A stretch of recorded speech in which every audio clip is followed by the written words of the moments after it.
నాకు ఇప్పుడు ఏమనిపించిందంటే as we are building an organisation, very committed discipline organisation, మన ఫైట్ కూడా స్ట్రక్చర్డ్గా ఉండాలి. మీరు ఇక్కడున్న సాధకులందరూ చెప్తారు, మీరు స్ట్రక్చర్డ్గా ఉండాలి. మీరు ఒక సభకు వచ్చినప్పుడు మీద పడిపోయి కాకుండా యువర్ సాధక్స్, మీ ప్రవర్తన, మీ బిహేవియరే is a discipline for the party. మీరే వెన్నెముక పార్టీకి. మీరు బలంగా గట్టిగా నిలబడితే భయపడాలి అందరూ. మీరు ఒక్కొక్క 200 మందిని 100 మందిని మీరు మెంబర్షిప్ చేయగలిగారని మీరు ఎంత కదిలించి ఉండాలి, ఒక్కొక్కడిని ఎన్ని చెప్పుండాలి. నేను అది గుర్తించాను మిమ్మల్ని. దాంట్లో ఒక 100 రూపాయలు 400 రూపాయలు నేను చూడాల. ఎంతమందిని మీరు కన్విన్స్ చేసిన ఇలా మాట్లాడాలి. నాదెండ్ల మనోహర్ గారి నియోజకవర్గం తెనాల్లో ఆయన టైలరింగ్ వృత్తి చేస్తారు. ఆయన పేరేంటి సార్? నాగరాజు గారు అంటారు. ఆయన టైలరింగ్ వృత్తి చేస్తా పొద్దునుంచి సాయంత్రం టైలరింగ్ చేసి, సాయంత్రం ఒక 4 గంటలు అందరి ఇళ్ళకి వెళ్ళి పార్టీ సిద్ధాంతాలు చెప్పి మెంబర్షిప్ చేశాను. వాళ్ళు ఎవరు పేర్లు తెలియదు, నాకు తెలుసు వాళ్ళందరి పేర్లు.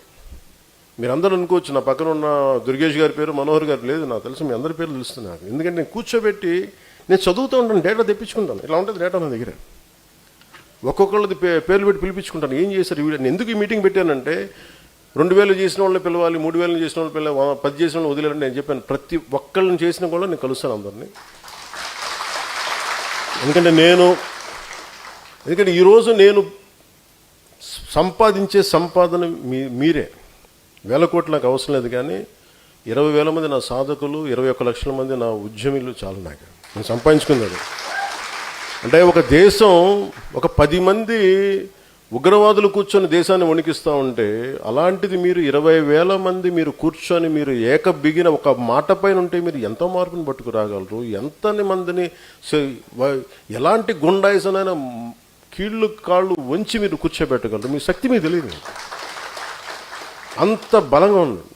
సో నాకు ఐ నీడ్ డిసిప్లిన్.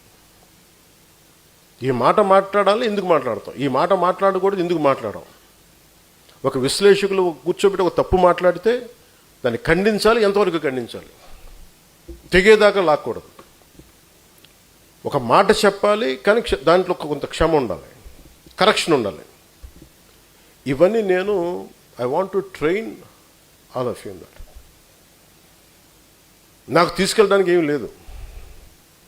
నేను పోతే ఈ ఉంగరం కూడా నాతో పాటు రాదు.